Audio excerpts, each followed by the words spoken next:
Hello, and welcome to the 8th episode of my ongoing series, Roblox Myth Profiles. In this series, I talk about various Roblox myths that don't have enough information to make it onto Roblox Myths Explained. A lot of these myths featured in this series are usually chosen by me, but will occasionally feature myths suggested by my viewers. As always, make sure to hit the like button and subscribe to the channel so that I know you drink water. So, without further ado, let's get into it.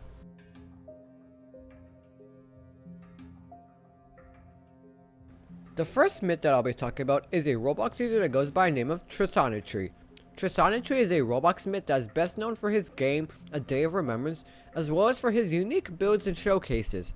Trisonitry has recently been getting a bit of traction, being noticed by Roblox myth YouTubers Stalzy and BryanCerrosRBLX, as well as earning his own page on the myth community wiki.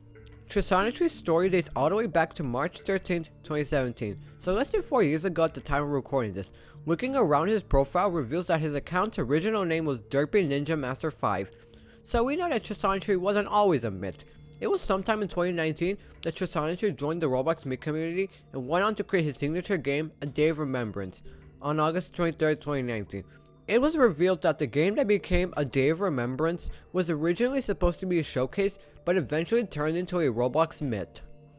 Trisonitry made his second game, Ancient Facility, on March 28, 2020, so less than 9 months ago at the time of recording this. The third and final game, Truth, was created on May 30th, 2020, so less than 7 months ago as of recording this. I'll get into his games later on in the video, just so you know. Trust me, Trisonitry's games are very good. Regarding Trisonitry's appearance, his avatar currently consists of the young Yushimi hair, the Requiem shirt and pants, the woman head, the purple horns of the mystic hat, the tired face, the dragon claw neck accessory, the dark katana waist accessory, the guardian of the night cape, the black iron branches hat, and the midnight unicorn headband hat. In my opinion, Trisonitry's avatar is very good looking. It's very unique, and when worn, it's obvious as to who your character is portraying. Trisonitry has 3 games at the time of writing this: A Day of Remembrance, Ancient Facility, and Truth. The most popular of the 3 is A Day of Remembrance, with over 1,700 place visits at the time of writing this. I've played this game before, so I'll be talking about what can be found in A Day of Remembrance. The player spawns in an area that appears as if it doesn't lead anywhere. However, there are things to explore in this game. As one can see, there are 2 areas that have purple fire burning. I don't know what to refer to these things as, so that's why I sound not that smart when describing it. There is a trail behind the spawn that one can go through. If you go to the first left of the trail, there will be a path that will lead you to an open area. This open area has a building that's known as the Archives, which needs a combination in order to enter. There is also a river below in the ravine, which contains 3 waterfalls. Going back to the main trail, you can continue down the path and it will lead you to an area that contains a group of statues. Some of the statues include models of Trisonitry, Linthric, and Uteku. As one can see, there's a big statue of a random avatar in the middle of the area. I don't know who the extra statues are of, so if anyone knows, let me know in the comments below. Next to this area is what I assume is a tomb of some godly figure. I've been told that under all circumstances, you should not touch the red button on a statue near the tomb. Keep that in mind if you go visit the game. There is another area behind the statues where there is a body of water that leads away from said statues. I'm assuming this area of water leads to the waterfalls seen earlier in the game. I'm just saying this because the statues are higher in elevation than the waterfalls that are closer to the spawn. Benches can be seen in the same region as the statues, which you can sit on. I remember seeing other parts of the game, such as a gate that leads outside of the map where the wild beasts are. There was also a house that I visited one time, which was nice. This is unrelated, but we should take a bit of time to admire how well built A Day of Remembrance is and the amount of secrets it contains. People should definitely visit it more and explore what else it contains. However, if you do decide to play it, lower your graphics since it's a graphically demanding game. It runs fine for me, but can lag at times because of said reasons. There is a few relationships that Trisonitry has, and they're all with other myths. The first relationship is with another Roblox myth known as Linthric. The 2 work on the Remembrance together and are technically siblings. I learned this after posting a now deleted video about a tour they gave me. The 2 also fought someone that threatened to take their land. However, at the time of writing this, Linthric either temporarily or permanently quit the Trisonitry myth for personal reasons. I'll keep you guys updated on what happens. The second and final relationship is with another Roblox myth known as Uteku. Like Lintric, Trisonitry, and Uteku are caretakers that work for the Remembrance as well as being co-workers. It's been known that the three get along and appreciate guests that visit the Remembrance. There's no trivia regarding Trisonitry since there's not that much information known about him and his myth. I don't really have anything else to say regarding Trisonitry other than that his myth is pretty underrated and deserves more recognition.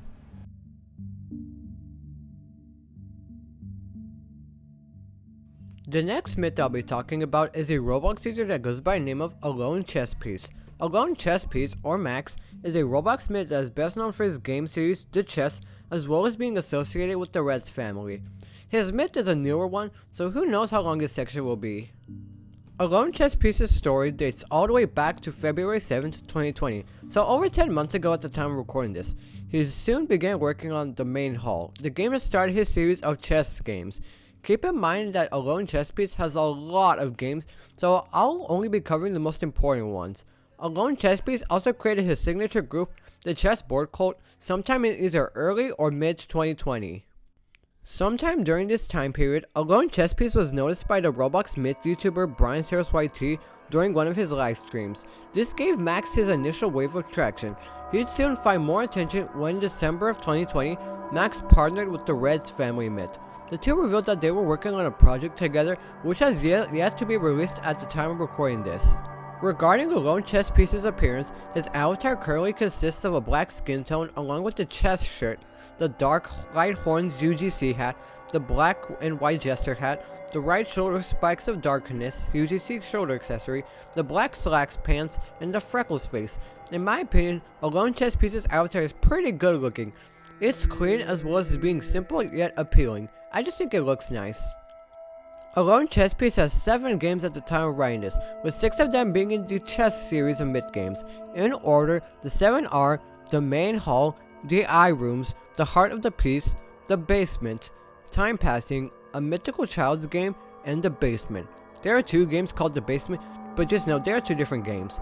The most popular of the 7 is a mythical child's game, with over 650 place visits at the time of writing this. Since I'm known for this, I'll be talking about what can be found in AloneChessPiece's most popular game. So, you spawn in an area that looks like a chessboard. How do I know this? Well, there are chess pieces scattered throughout the map, and right in front of where the player spawns, there's a table with a chessboard. Unrelated, but my friend Jesus aka Murphys1 played chess during school one time, and at that time, he played against one of my other friends, who we'll call Alex for privacy reasons. Alex was losing a lot, so Jesus let him win a couple times just to make him feel better. Anyways, there are a lot of sliding walls that don't seem to kill you when you get squished by them. Going towards the middle of the map will lead you to a lot of circles that works like an obby. What I mean is that you can jump up the circles, which will end at a door that one can enter. Entering the door will lead you to a game titled The Basement. If you're confused, this leads you to the second game titled The Basement. When you enter this game, you can see a hallway with various chess pieces attached to the walls. What's hard about the game is that the player walks really slow, so it makes it time consuming to progress into the game. Going back to a mythical child's game, there's a door right behind where the player spawns. Going through this door will lead you to the main hall, which contains a statue of a chess-themed avatar staring at the player upon entering. Looking around the map, there are several chess-themed machines with eyes that don't seem to move around. There are also various chess figures scattered around the map. Right below the spawn, there is a door that one can access. Entering this door will teleport you back to a mythical child's game. There isn't really anything about AloneChessPiece's personality, as not that much is known about him, as well as there being only one piece of trivia. The first and only piece of trivia is that AloneChessPiece has become good friends with the Reds family, as the two get along well and have even teased an upcoming project that the two are working on. I'll update y'all on what the upcoming project is when it comes out. There's not much else to say regarding AloneChessPiece other than that he's also underrated like Trisonitry and deserves more recognition.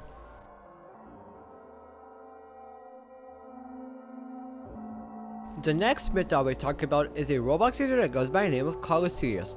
Collusius is a Roblox myth that is best known for his game, The Island, as well as being the owner of a group known as Dark Order, which I'll talk about later. This myth is more popular than one thinks, having many different levels, ranks in various Roblox myth hunting groups. I've also recently met this myth, so I'll be talking about what I know so far. Collusius' story dates all the way back to March 24th, 2019. So less than 2 years ago at the time of writing this, he soon began working on what would become his signature game, The Island, which I'll get into later. Collusius has also become friends with various Roblox myths and myth community figures such as Stalzy, A Surgeon, Dayspot, and Gapey Gaming. Sometime in either 2019 or 2020, Collusius created his signature group, Dark Order, which I'll get into later. There's not too much about Collusius' history since they are a newer myth. Regarding Collusius' appearance, his avatar currently consists of the Stone Jaw the Terrifying hat, the B2 Plasma Rifle UGC back accessory, and the Royal Guard shirt and pants. In my opinion, Collusius has a pretty nice looking avatar. It doesn't have too many items, but has enough to look unique. I give this avatar a 9 out of 10. Why not a 10 out of 10? Well, it can be replicated if you have enough Robux, but who cares? His avatar looks unique enough for you to know who it is. Collusius has one game at the time of writing this, which is The Island. It's also his most popular game since it's his only one, with over 5,000 place visits at the time of writing this. Since I can, I'll be talking about what can be found in the game. So, you spawn in a boat that has a platform, which leads to the island mentioned in the title. When entering the island, one can see a large forest with trees and boats offshore.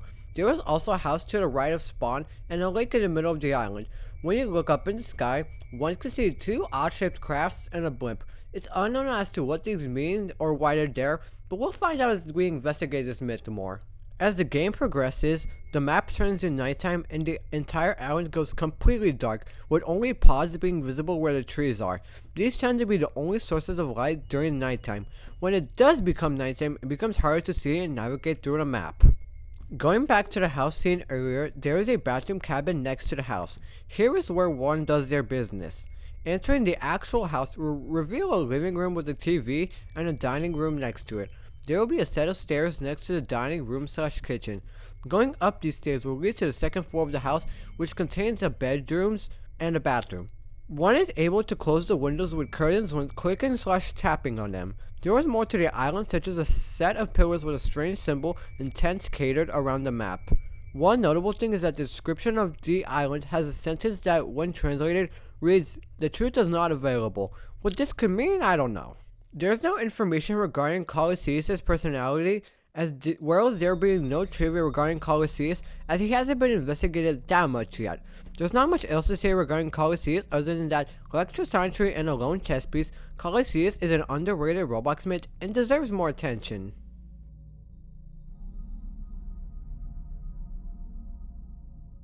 The final myth that I'll be talking about is a Roblox user that goes by the name of Veclores. Veclores is a Roblox myth that is best known for his game, Radio, as well as being the owner of a group called Chains of Punishment. I recently met this myth as well, so I'm going to talk about what is known about this myth.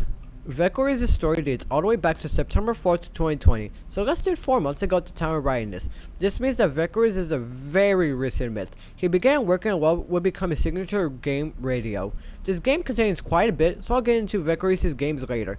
Sometime between then and now, Veclores created his signature group, Chains of Punishment, which I'll also get into later. At the time of recording this, Veclores has started to gain traction in the Roblox myth community via getting ranked in various Roblox myth hunting groups.